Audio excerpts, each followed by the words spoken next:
Today we visit historic Fort Mose, where we'll watch the militia muster, a reenactment that takes place every first Saturday at the fort. We'll also learn about flint technology, how the people lived, and how they come to settle on the historic fort. And also some amazing views. Welcome to Fort Mose Historic State Park.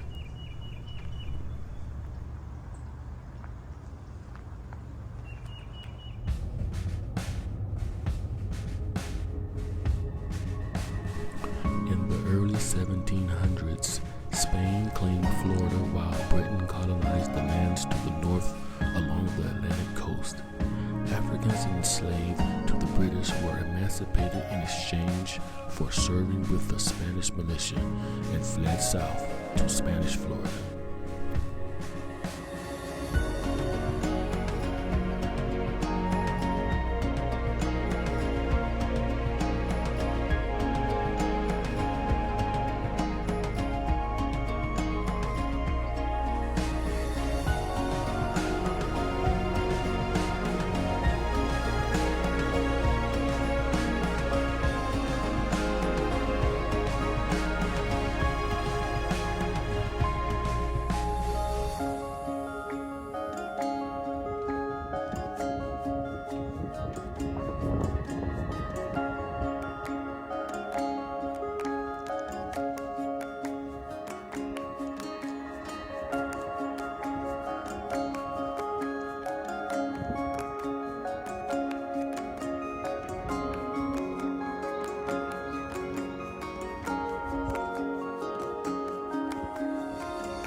By 1738, nearly 100 former slaves, risking their lives to escape captivity from the British colonies, found refuge in the small town of St. Augustine, under the leadership of African-born Francisco Menendez. They constructed a log fortress north of town as a northern defense line for the Castillo de San Marcos. The following year, war was declared between Spain and Britain.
In May of 1740, as the British soldiers from newly colonized Georgia marched toward Fort Mose, its inhabitants were safely evacuated to St. Augustine. The British troops set up camp at the abandoned Fort Mose. In the pre-dawn morning of June 26, 300 Spanish soldiers, including the black militia, staged a surprise attack on the British encampment, recapturing the fort and leaving 68 British dead and taking 34 prisoners. The remaining British soldiers retreated to Georgia.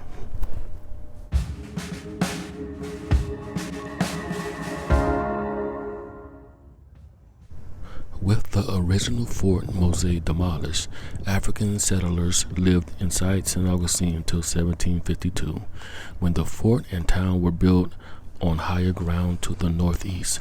Besides being on call as soldiers, the townspeople worked as sailors, fishermen, blacksmiths, cowboys, and builders.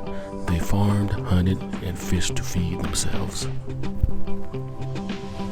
In 1763, Florida was ceded to Britain, and those living at Fort Mose evacuated along with the other Spanish citizens to the northwest coast of Cuba.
Here we have the visitor center. Let's take a look inside.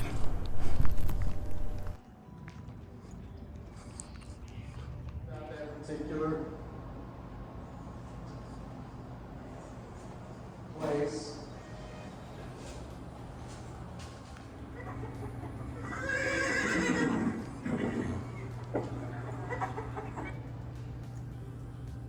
My name is Mingo.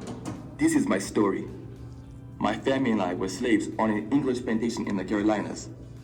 We heard about the Spanish offering religious sanctuary to slaves that could make it to Spanish Florida.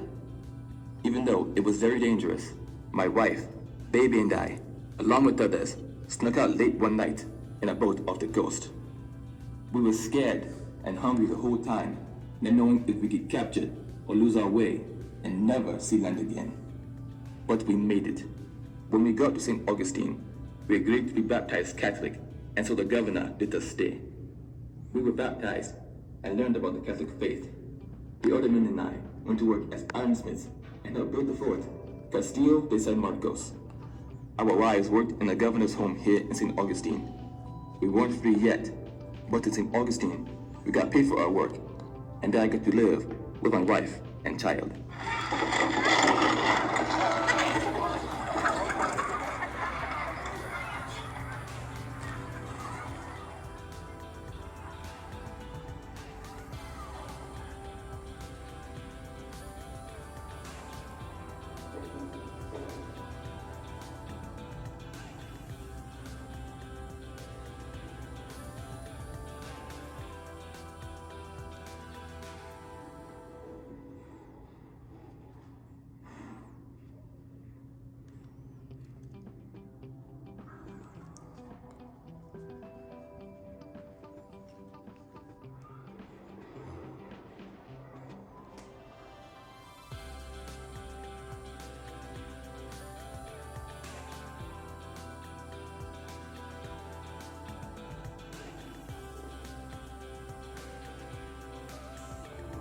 My name is Anna, and I'm an American Indian. I escaped from Carolina with my husband, Francisco Gracia. We became slaves in St. Augustine for a prominent Spanish family. The Spanish system of slavery is different from the English system. In St. Augustine, we were paid for our labor and allowed to live together. We were baptized and married in the Catholic Church. When our daughter Francisca Javiera was born, she was baptized too. After becoming free, we came here to Fort Mose.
The video you are about to watch shows actual footage from the excavations at Fort Mose that took place from 1986 to 1988. Before archaeologists could begin studying the site, they had to find it. Listen as project archaeologist Dr. Kathleen Deegan explains how they discovered the site's location. We had maps of the fort from the 18th century that were quite detailed, and they showed the streams and the fields and the fort itself in where Mose should be, according to the 18th century maps. Actually, we scaled the 18th century maps to the same scale as the modern aerial photos, and then we printed them on clear plastic and did an overlay, and you could see just where it should be. And it was in fact on the island that we're looking at over time. When you compare the maps and streams to the waterways, last week I had enough fish to feed my mother. I love and if it was before, there should be more next day evidence more of the earthwork and all those things we did find what we expected them.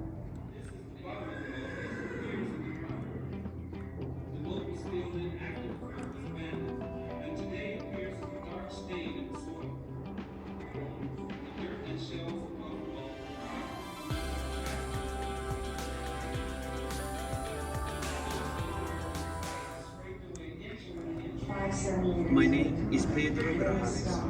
I'm a Congo man born in West Central Africa. English slave to Carolina, but I escaped. I'm a sergeant in the Spanish militia and live at Fort Mose. Fighting in the militia is dangerous, but I'll gladly fight against the English because they took me from my homeland.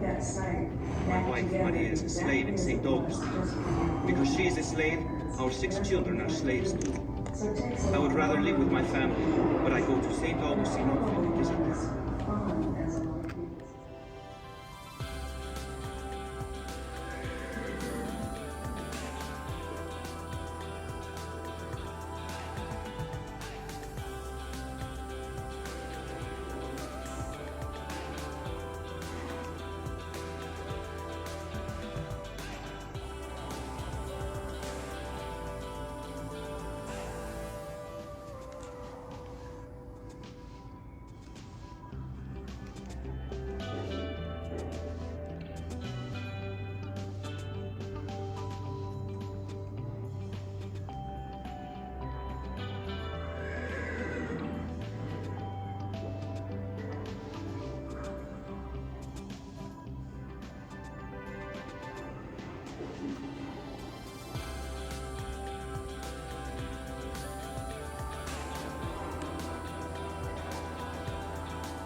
Do you want to go skate back?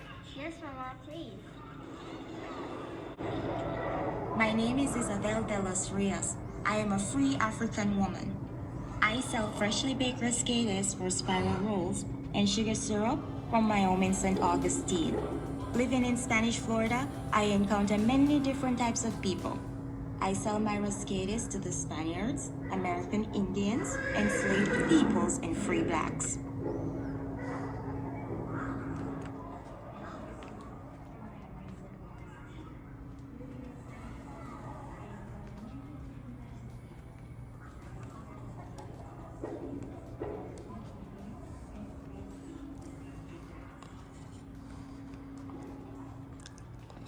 My name is Francisco Menendez. I'm a Mandinga born in West Africa. When I was a young man, English slavers took me to Carolina. There, other slaves told me that I could be freed in Spanish Florida. I joined in the Yamasee Indian War against the English, and some of us escaped together to St. Augustine. But one Indian betrayed me and sold me as a slave to a Spanish official. The Spaniards made me captain of the slave militia, but I pursued the freedom I expected to find in Florida. After proving my bravery and services in battle, I wrote the Spanish governor and king, asking for my freedom and that of my fellow runaway slaves from Carolina. In 1738, the governor granted our freedom and gave us land north of St. Augustine, on which we built our free town. The Spaniards recognized my natural leadership and referred to the other townspeople as my subjects. I left Mose briefly to serve the Spaniards as a corsair, or pirate. The English enemy captured me and sold me back into slavery in the Bahamas. But after years in English slavery, I finally made my way back to Mose to live with my wife and 4 children.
Watching movies when they sit there and they got 9 muskets lined up, you know, in an actual situation and you in the militia, you got one weapon yours, you don't have any more. You don't have to worry about yours and getting that one. Alright, so I'm gonna go ahead and you guys in a good position so you can see what happened. That the Fort Mose militia went through. My name's Lawson Dukes. I'm captain of the Fort Mose militia. Charles Ellis, he's president of the Fort Mose Historic Society, and he's the original member of the Fort Mose militia. He's been doing this probably for about 20 years. The 2 guys over there on the bench, they're our Spanish soldiers reenactors. The little guy is Billy, and the big guy is Lowe. You have to be rules and safety. You have to be 16 to handle black powder. So they're not of age to actually use black powder, but they can clean muskets and handle muskets. So when we do our drill, Lowe's gonna go through our drill with us. We just don't let him get hold of black powder yet. So. And we're not in a hurry for him to do it. I am. So when we go through demonstration, he won't fire, but he'll go through the drill. So when he's able to, he'll be ready. Okay, like I said, I want to welcome you here to Fort Mose, and we want to show you the training drill that the Fort Mose militia went through. You just saw me at part of our muster clean. This was quite dirty, but you saw the black powder come out of the barrel. You saw the gook come out with it. Somebody always asks, is that a weapon from 1738? No, it's a weapon that looks like a weapon from 1738. All 1738 muskets, they be like inside the museum. We don't want them outside trying to shoot. You don't want to try to find nothing that's 300 years old. So these are replicas, 17 model 1751 flintlock musket. The first question, why do we call this a flintlock musket? Don't everybody answer at once, but you're right, because of the flint that's on it.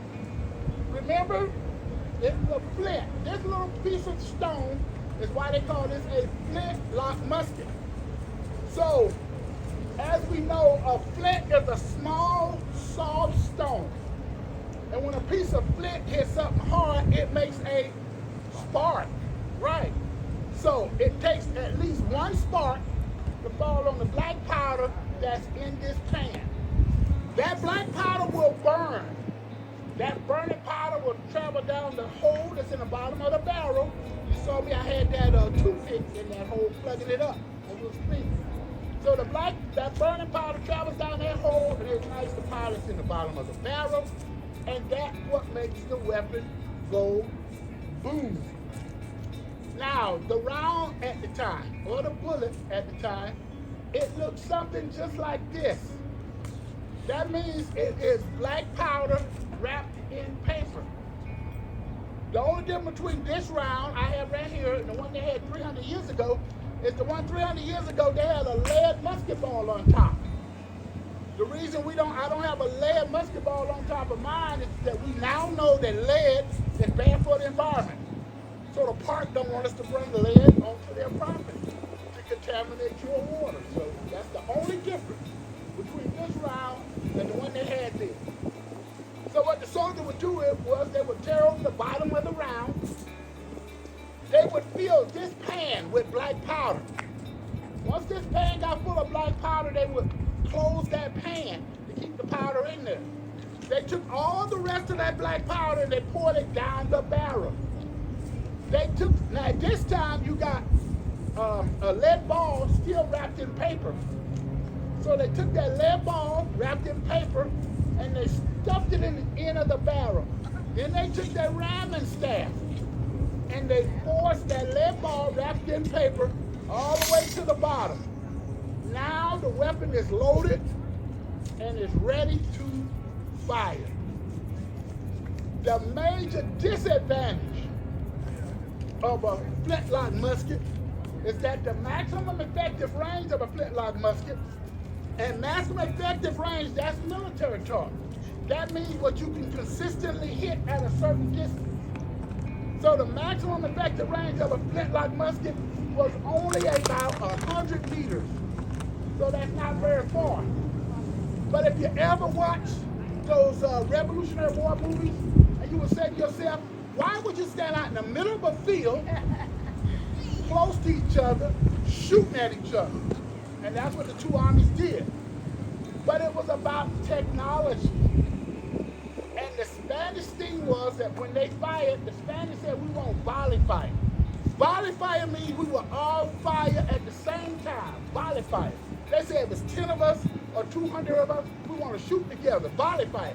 Boom, all shoot at the same time. So what would happen was, remember, I got a lead ball here wrapped in paper. The lead ball wrapped, and that was because what the soldiers would do the night before battle is they would sit around the campfire and they would literally make the lead balls to use the next day. So they would sit around the campfire, they melted down the lead into metal balls, and they get enough for them to use the next day. Unfortunately, what that would do was, if you think about it, that means all the lead balls was not all the same size. So that's why they wrapped them either in cloth or paper, put it in the barrel, and that paper or cloth, it would hold it in place. So if you turn the weapon up, the lead ball wouldn't roll out. It would hold it in place. Unfortunately, as soon as the weapon fires, that explosion, it blew away the lead ball in place. It blew away the paper or the cloth. It's gone. So now you got a lead ball that's moving down the barrel. It's not like today. Today, when you fire a bullet through a gun, it's grooves in it. It's tight. It's a tight fit, and it's going to go straight down that barrel. There's no movement at all. Well, back then, as soon as you fired, that lead ball started moving down the barrel. That cloth is gone, so it's got space to move left, right, up, down. And I tell everyone, think about somebody dribbling a basketball down a basketball court. That's what that lead ball is doing as it's moving down the barrel. Up, down, left, right. Because it's moving. It comes out the end of the barrel, so you're never quite sure which direction it's gonna go. So that's why the soldiers would all stand out in the middle of that field. That's why they would stand shoulder to shoulder. That's why they would march out close to the enemy, because they knew that we all fire at the same time, somebody would hit something on the other end. And that's how they fought their battles. So black powder, it doesn't like high humidity. High humidity is bad. Black powder is sooty. If you ever pick up cold, you get that soot on your hands. Well, that's what black powder is. At high humidity, that soot turns to gunk. And we call it gunk because we know gunk clings to everything, and it clogs up everything. Like that small hole that's in the bottom of your, that you need, that vent hole. It clogs it up. So the more you fire, the more of a chance that something like that can clog. So there's a lot of cleaning involved when you're firing flintlock. So usually in between firing, the soldiers either always had a rag somewhere, and you will always see them wiping and cleaning, trying to get all that black powder and gunk off as much as you can. That made the weapon more reliable and more potentially ready to fire. And the powder in the barrel wood. So they would call that a flash in the pan. All show, no go, boom. There's three major parts to a flintlock musket. Three major parts. So we have the lock, or the locking assembly.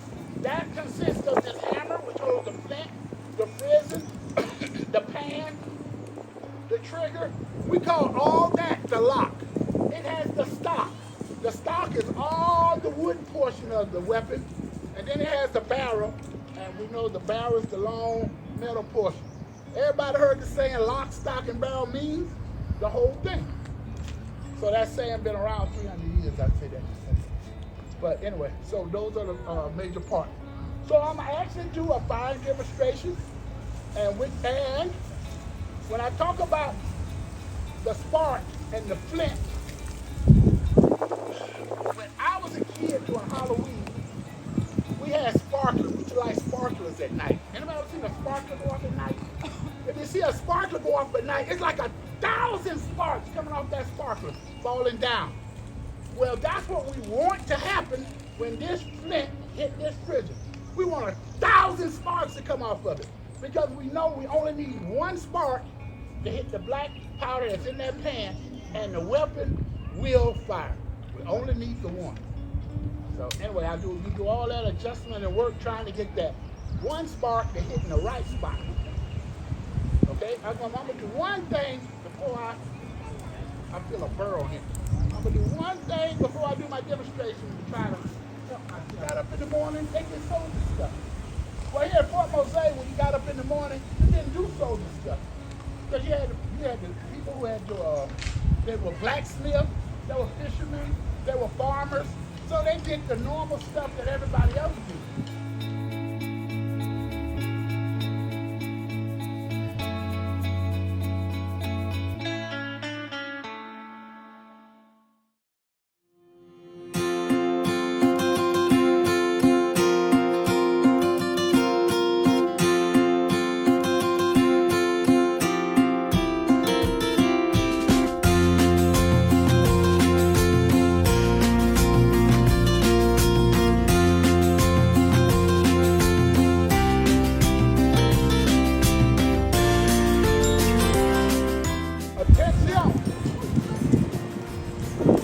Alhambra.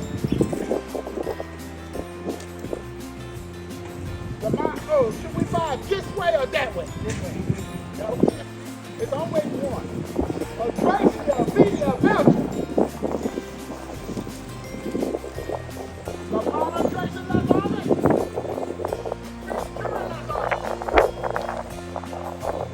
Taking La Lama in El Fieldo.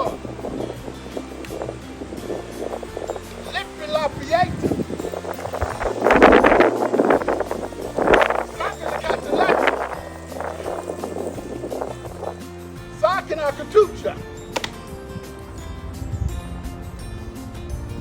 You actually had to have 4 teeth to be in the Spanish Army. You had to have 2 on the top, 2 on the bottom, on the same plane, so you could hold a musket with one hand and open the powder with the other hand. Army Constitution.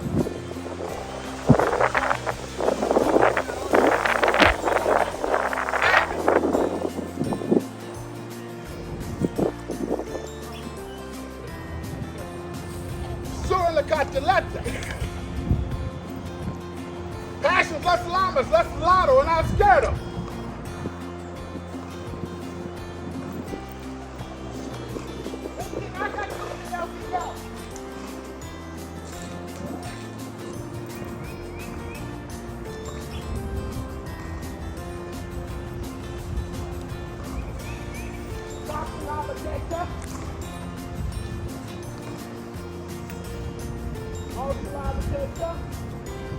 Of course, you lava cake up. If you lava cake it over, you don't. Attack it. Sure, lava cake up. All the lava cake up. Of course, you lava cake up. If you lava cake it up, shoot it up.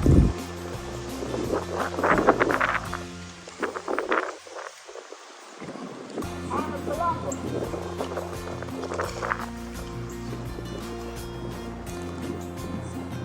Now, while they're placing less army, all things less army. Presenting less army. Preparing less army. All boom task. Get sparing.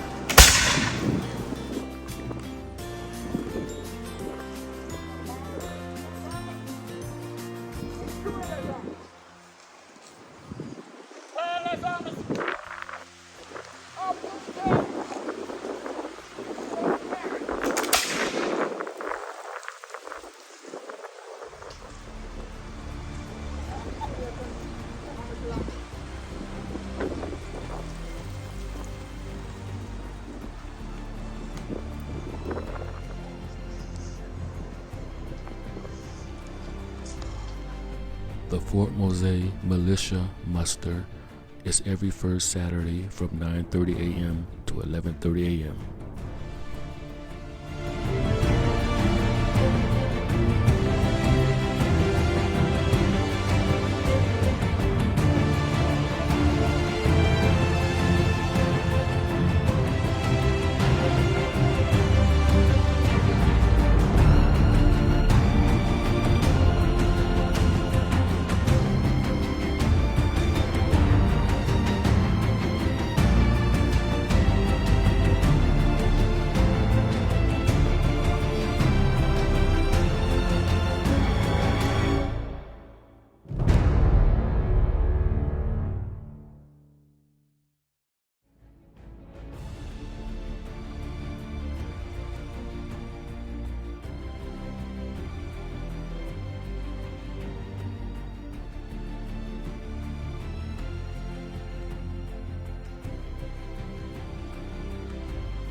Fort Mose Historic State Park is a National Historic Landmark.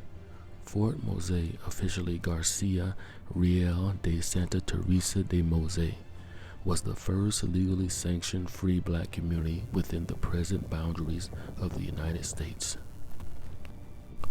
Established in 1738 by colonial Spanish Florida Governor Manuel de Montiano, Fort Mose gave freedom to Africans, men, women, and children, escaping enslavement in the English colony of the Carolina. Approximately 100 Africans lived at Fort Mose, forming more than 38 households.